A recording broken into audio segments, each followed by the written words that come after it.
game. What I mean by that, every single game has a playing field, whether you're playing soccer, cricket, or whatever it might be. And in the same way, every interaction between a salesperson and a buyer has a playing field. The problem is that we don't, as salespeople, lay up front, what are our ground rules? Why shouldn't you have ground rules? Because what tends to happen, as you progress towards the end of the sale, what tends to happen is the buyer comes up with all of their ground rules. You know, we don't pay within 30 days, we pay within 90 days. We always get a 20% discount from suppliers. So they come in with all these heavy kind of conditions towards the end. And what do? We sit there and we're on the back foot, we're on the defensive. So I'm suggesting to you that, quite frankly, the salespeople, we ought to be a little bit tougher about what are the rules of our game. For example, the rules of the game, just draw a playing field there and say, this is the way we operate. Because the problem is, as salespeople, we're too soft, we're too nice. So we don't want to kind of impose upon the buyer's thinking. But I believe that salespeople in 5 years' time, the name sales will have dropped. We are truly businessmen. You think about it. You need to know about the economy. You need to know what makes their business tick. You need at times to be a shrink. You need at times to be a psychiatrist.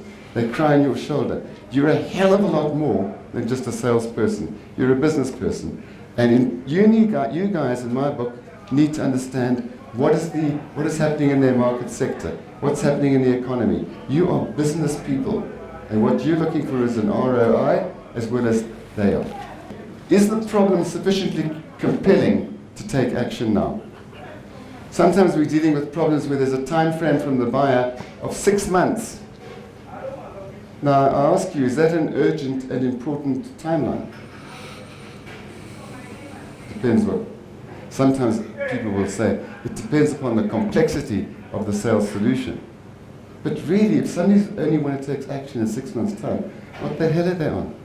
It's a shopping spree to check you out, fishing for the no.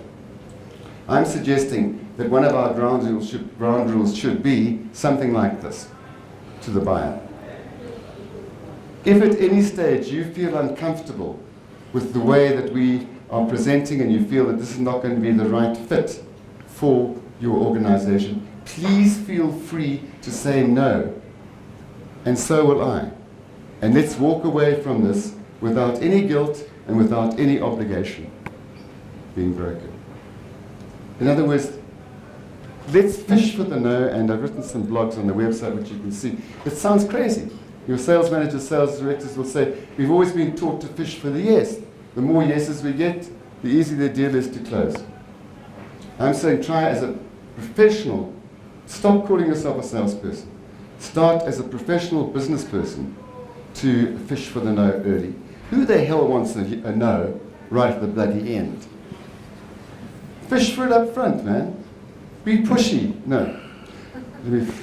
Yeah, I would say be, not pushy, what's the word? Be assertive from the beginning. You're a business person. You should be talking on this level, guys, on this level of peer-to-peer. You know, what that means is that we are peers. You guys are experts in your industry, they're experts in their industry. Now, for goodness sake, the minute if you walk into a buyer's office and you start saying things like, dear sir, thank you so much for your time, I really do appreciate this. What have you done? You put yourself not from peer to peer, you put yourself as in that kind of awkward relationship. And it's the law, ladies and gentlemen, of straight cause and effect. The way you treat people is the way they'll treat you. Got it? You're an expert in your business. They're an expert in their business. Keep it on a peer-to-peer level. Don't be scared with, he's the CEO of this JSE listed company. Don't be scared because you are an expert in your business. And the tragedy is that most salespeople don't see themselves as professional salespeople. So you need to reflect, what are your strengths, what are your weaknesses? You are professional.